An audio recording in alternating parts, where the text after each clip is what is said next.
everyone, and welcome back to Liz Sews and the next installment in my Bra Making 101 series. Today's video, we're going to be focusing on fabrics, specifically stretch fabrics. So let's get into it. In the last video, we talked about staple knits. And the staple knits were typically used in your cup, your frame, your bridge, and your cradle. Now we're going to be looking at stretch fabrics. So first up, we have Power Net. So this is going to be my workhorse for the back wings of the bra. So ideally, you want something that has about 50% stretch. That means that it gets 50% bigger when you pull it, and that it has a really nice recovery. So when it snaps back, you don't see any pull lines or anything like that. So a lot of times it can be confusing because suppliers might use the term power net or power mesh interchangeably, and the best way to sort of figure out what it is you're buying is to look at the grams per square meter, or GSMs. Ideally, for the back band, you want something that's between 200 and 300 GSM. A 200 is going to be maybe like a medium weight power net, and a 300 is going to be closer to a heavyweight power net. A heavyweight might be more useful if you're looking at larger busts or larger rib cage sizes. One of the other things that you can look for when looking in Power Net is that they tend to have sort of like a rectangular hole in it. That might be helpful, but it might not be. I've definitely seen meshes that have those rectangular holes, so that's not the only way to tell. The best way is to just look at the grams per square meter. So here we have a bra here, and you can see where I have used Power Net in the entire back wing as well as partial parts of the cradle of this bra here, and that's going to give you a lot of firm stretch. So when you breathe in and out, you are able to do that without feeling constricted, but it also gives you enough hold and firm stability that everything is supported in the front of your bra. So if we look at Power Mesh, also sometimes called micro mesh, it's a lot lighter weight of a fabric. You can see it's a lot more ethereal, a lot more floaty, definitely a lot more see-through. And for this type of material, I tend to use it pretty sparingly. I'm going to use it maybe to line a lightweight bralette, or I might use it to make underwear. So micro mesh has about 100% stretch. That is that it stretches almost double its length when you stretch it, but it still comes back and has a lot of recovery because it does have that elastane or lycra in there. But because it's so lightweight, it just really isn't great for using the back band of the bra. If this is all you have, one thing I can say is that you might be able to double it up. So that is, do 2 layers of micro mesh. It might give you a little bit better stability in order to form the back band of a bra, but it's certainly not the recommended material. Now, micro mesh is also kind of unique because it comes in a lot of different patterns and stuff like that. So you can find micro mesh in sort of like a dotted pattern. So here's one I have here. Let's see if you can do a close up. So you can see how it has the dots sort of like woven into the fabric itself. This one I purchased from Emerald Erin, but it's also available, I believe from Bra Builders has some dotted micro mesh like this. So that might be a nice fun thing. And you could always maybe layer this over top of a stable fabric if you just like that look.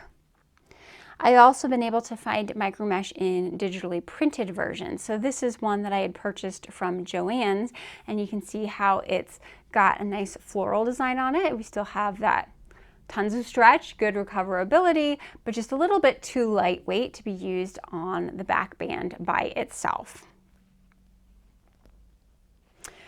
Now we can also look at some other stretch fabrics. So I have right here is a bamboo jersey. So bamboo jersey has a lot of stretch in it, and of course it has a lot of beautiful colors available. So if you like this sort of fabric, you like how it feels against your skin, and you want to use it in a bra, it's not the best because it has a lot of stretch in it. So what we can do is sort of modify our fabrics. So if a pattern calls for a non-stretch fabric and you want to use something like this, you can just line it in something that is non-stretch. So in the case of this bamboo jersey, you can see here I've made it up into a Black Beauty bra. And the Black Beauty bra requires non-stretch fabric. So on the inside of the bra, you can see that I have completely lined this. So the cups, I've used cut and sew foam. I've used sheer cup lining in the bridge and cradle, which we'll talk about in the next episode. And then I have power net in the very back of the bra. But from the front side, all you see is that beautiful bamboo jersey. So if you want a bra that has an overall look across the entire bra, you need to select a stretch fabric so that it can work both in the back and the front of the bra. And then basically you just build out the entire bra a second time in non-stretch and stretch fabrics on the inside, based on what it needs for that particular piece. I also like to use that sort of like stretch fabric in bralettes, which I'm not looking for a whole lot of support and firm stability in those. So here we have a Jordy bralette from Emerald Erin, and I've used sort of like an active wear, like a wicking stretch fabric in this one and just in the cups, and it gives it a nice soft sporty feel. Not a whole lot of support, but for something like if you want to wear this to bed, right, because there's no wires in this might be really comfortable, or just lounging around the house, it works really, really well. Another example is this Hannah bralette, and this is a pattern by the Studio Costura shop. And the Hannah bralette, I've used I think this is a cotton jersey fabric, and I've used it in the cups and all the way around into the back of the bra. So I've got a nice stretchy material, and then on the inside of this bra, I've used that micro mesh to line it. You know, I mentioned I use micro mesh a lot of times to line stretchy bras. So I've used micro mesh in the cups, and then I've used power net in the back band of the bra, just so that I have a lot more firm stability back here and a little softer support in the front. Now, when we're looking at lining and stretch fabrics, I would be remiss if I didn't mention cut and sew foam. So I've been really into cut and sew foam lately. It's very, very thin. You can see it's about an eighth of an inch thick, and it tends to have either foam on the inside, or you can also find something called spacer foam, which is tiny little trees of filaments on the inside. So it's really, really thin. You cut out your bra pieces in this and you sew them together, and you could use this to align your bra. So cut and sew foam does have some stretch. Typically you have to just go back and forth and figure out which side has more stretch. In this case, I have more stretch going this way and less stretch going this way. So when you're cutting this out, make sure you pay attention to your degree of greatest stretch on your pattern pieces so you have this going the right way. But cut and sew foam is a great way to line a really, really stretchy fabric like jersey or bamboo knit or something like that, because this one will give you the firm stability that you need for the cup, and then that stretchy fabric can just sort of like float over top of it. The last of the stretchy fabrics that I would like to talk about is a mirror satin. So this is a new one for me. I've only been using it in the last couple months, but I'm really enjoying it, and I love the way it looks in my bras. So mirror satin is a stretch fabric, which means that I can use it rather easily in my underwear and stuff like that, but it only has stretch in two directions. So in this case, this is got a ton of stretch in one direction, and when we stretch it the other way, I get hardly any stretch at all. So you definitely need to be paying attention to your degree of greatest stretch when you're using this fabric. Especially in underwear, you want to make sure that the stretch is moving around your body and not vertically. So here I have the Cindy bra from Ululu, and this is kind of a unique one because it is a wired bra, but the pattern designer does call for stretch fabrics. So it's perfect for something like this mirror satin, which just has a gorgeous, stretchy, beautiful mirror finish.